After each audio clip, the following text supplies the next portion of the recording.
Welcome to Tech News Briefing. It's Thursday, September 7th. I'm Zoe Thomas for the Wall Street Journal. The federal government is spending billions to install high-speed internet in rural areas. For Nebraska's Winnebago tribe, the cost of running fiber optic cables across the reservation is $53,000 on average for each household and workplace connected. That exceeds the assessed value of some of the properties being hooked up. Most connections made through the program will cost far less, but this situation and others are raising questions about how the government is, and should be, spending the money to install high-speed internet. Here to discuss this is our technology policy reporter, Ryan Tracy.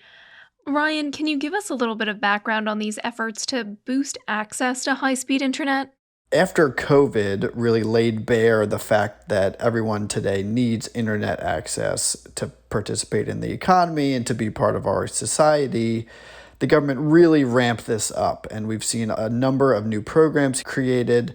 There's now at least $60 billion in public money going to this effort, and more also at the state level, to try to connect every household to the internet in some form. And so the question now is, what is each household going to get? Are we going to run fiber optic cable to every single house in the country? Probably not, because that would cost a ton of money in some cases. So clearly there's some level at which it becomes too expensive to run fiber, and you've got to think about satellite internet or some other option. But the really hard question facing officials is, well, where do you draw that line, and how much is too much for fiber? So that's the big picture. Can you tell us a little bit more about this specific one with the Winnebago tribe and their reservation in Nebraska? Why is it costing so much there, and how did officials make that decision? The big driver of the cost in that case is just that this is a fairly large reservation. There's going to be more than 200 miles of fiber optic cable running throughout it to the main town, but also to other places where members of the tribe live, which are more remote. And in two places, they're actually going to drill horizontally under the Missouri River to run a fiber cable under the river to get back to a city where it links up with the kind of main network. And then another place where the tribe has ambitions to develop some land near one of their casinos, which is actually in Iowa, so just across the river from Nebraska. There's going to be about 600 plus locations in total, and this project will cost about $35 million, which is how you get roughly $50,000 per location cost. Apart from this one instance, have we seen costs this high for other projects? As part of our review, we did see other projects that cost in this same range, so this wasn't a total outlier. Certainly, most projects don't cost this much, but there are some projects in places like Alaska or remote parts of New Mexico that were in this range. And so this is kind of the extreme example that makes the point. Some of these places in Alaska, are hundreds of miles from anything, and you might have to run an undersea cable to get to them. And the government is funding those projects at the moment. And the question is, will they have enough money if they run that fiber everywhere where people might want it? I mean, you say the government, but it is all these different agencies that are running different programs to get internet service to different areas. Can you tell us a little bit about this kind of patchwork system that has unfolded? So in a way, it's almost as if Congress hedged its bets here. Instead of creating one program, it's created at least 4 active broadband deployment programs. So the program that the Winnebago tribe is tapping is a specific program for tribal areas that on average is costing about $13,000 per location.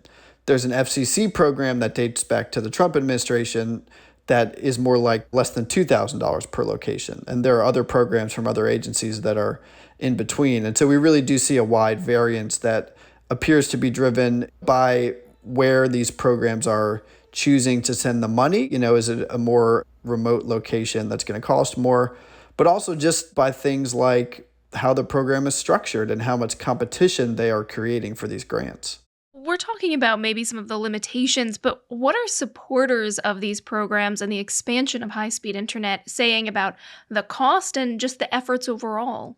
We heard a lot from people in the government as well as people in the Winnebago tribe, that they don't think looking at these projects on a per location basis is really the right way to do it. And they point out that there are other benefits of these projects that might not get captured by total dollars divided by locations. For example, if you've got a fiber line in a rural area, the cell phone service could get a lot better because a cell phone company could potentially tap into that and add more towers. Or once there is a fiber line in one place, well, maybe you could add another fiber line and connect the next town over. And then instead of connecting 600 people, you've connected another 600. So those are a little bit theoretical, but certainly will be the case in some places. And then you just think about economic development. The idea that once you have internet service in a place, more people will want to live there. Small businesses may want to make their home there instead of going somewhere else. It's really such a crucial thing for these rural places to remain attractive places to live. They feel like they really need this service and that this is a good use of public money to make sure, that the things that rural America brings to the table continue to be viable. That was our tech policy reporter, Ryan Tracy. And that's it for today's Tech News Briefing. This show was produced by Anthony Bancy with supervising producer Melanie Roy.